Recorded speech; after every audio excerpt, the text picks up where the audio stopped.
Javier Hernández Acosta is the Dean of the School of Arts, Design and Creative Industries at Puerto Rico's Universidad del Sagrado Corazon. He's also the founder of the Center for Creative Economy, and he's joining us from San Juan. This didn't seem like it was just a concert, right? It was more like a cultural and political statement. What does it mean for Puerto Rico that Bad Bunny chose to hold this residency on the island itself?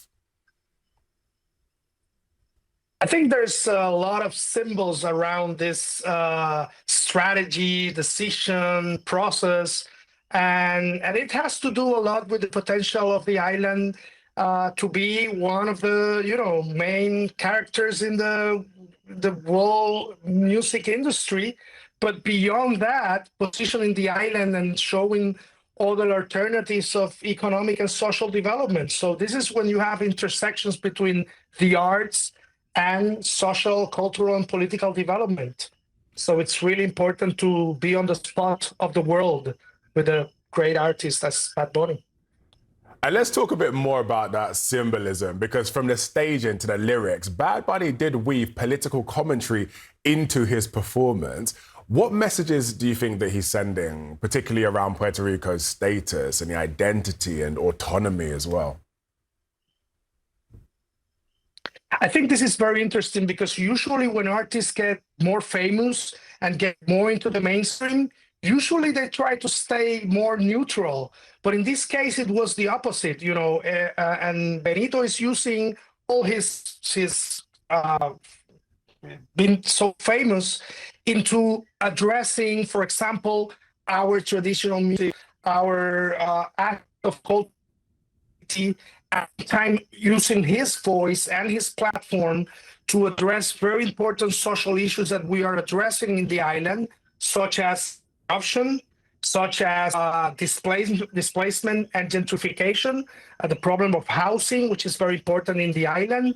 And I think that there's a lot of things going on in the island in terms of social movements, and having as a partner, the most important artist in the world is a way of advancing those ideas and those social issues and challenges. You've said this residency highlights the potential of Puerto Rican creative talent. How can cultural events like this actually drive long-term economic development on the island? I think there's a great potential of driving economic development through the experience economy.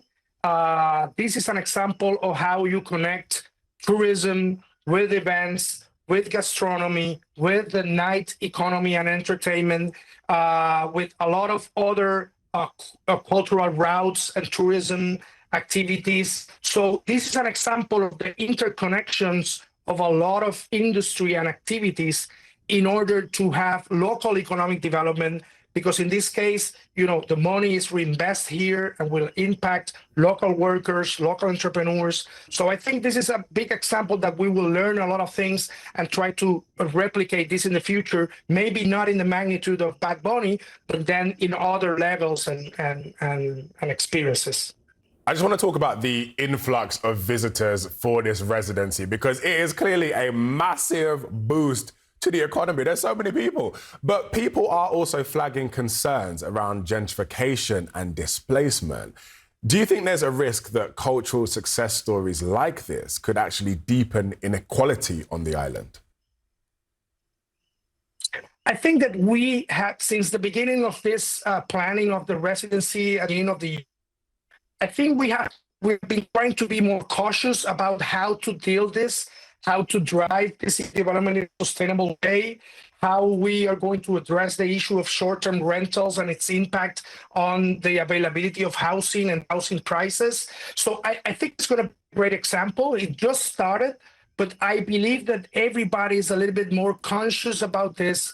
And I think that we're trying to put their own contribution in a sustainable way. We have to keep watching the influence of tourists. I believe that the way it has been planned, it's going to have positive results. It's going to show us how to do this in the future, because tourism is a great opportunity if it's done sustainable. Javier J. Hernandez Acosta, thank you so much for being with us. We appreciate it. Thanks, Ben.